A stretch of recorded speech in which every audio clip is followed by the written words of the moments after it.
Bien évidemment, sur, ces violences et ces tensions qui augmentent depuis quelques jours à Jérusalem-Est, depuis quelques heures, hein, exacerbées. Alors c'est vrai que c'est une actualité largement développée par les médias, notamment du côté de la presse israélienne.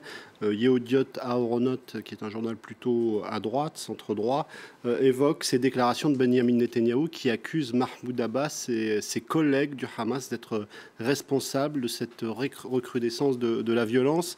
Des propos relayés également par le journal Haaretz, plus à gauche du côté de la presse israélienne. Alors évidemment du côté des médias arabes et notamment palestiniens, comme ce journal, El Hayat El Jadida, on pointe du doigt la colonisation qui continue, puisqu'on a annoncé il y a quelques jours qu'il y aurait de nouvelles constructions. On évoque aussi ces maisons qui ont été rasées du côté de Jérusalem-Est. Évidemment, c'est ça qui est à l'origine de tous les maux de la région. Et puis du côté de ce blog, qui est un blog israélien, mais plutôt de gauche, qui s'appelle 972 Mag, on a peur que des démolitions, il y en ait de plus en plus. Alors l'actualité de cette région, c'est aussi ce rapport d'Amnesty International qui a un petit peu irrité les autorités israéliennes. Amnesty International qui accuse Israël d'avoir méprisé les vies civiles à Gaza. Sur le site internet de l'organisation, on trouve un certain nombre d'articles, de rapports où on évoque plusieurs maisons qui ont été détruites avec des familles à l'intérieur sans même qu'elles n'aient été prévenues, puisque c'était un des arguments utilisés par l'armée israélienne. On ne frappe pas directement, on prévient les familles. Cet argument est mis à mal. Alors évidemment, du côté des autorités israéliennes, on a réagi assez vivement. On accuse cette organisation Amnesty International d'être un outil de propagande du Hamas.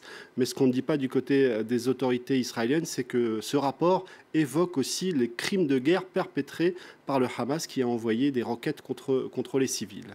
Et puis, pour conclure ce chapitre, un article à lire sur le Times of Israel qui évoque une loi dont on n'a pas beaucoup parlé, mais qui a été votée cette semaine, qui entend empêcher l'échange de certains détenus, ceux qui sont accusés d'actes extrêmement graves.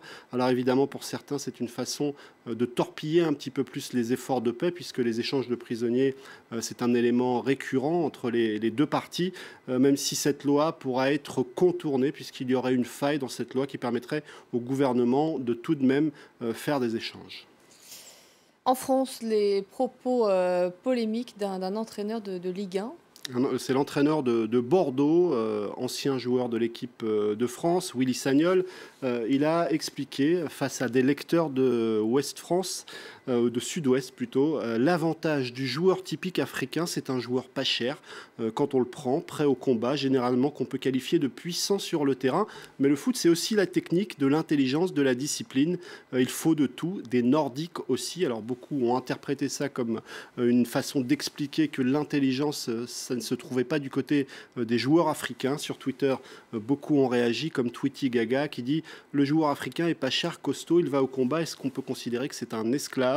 Ou encore cette réaction du journaliste du Monde qui se demande si Willy Sagnol n'est pas tombé dans le piège des stéréotypes.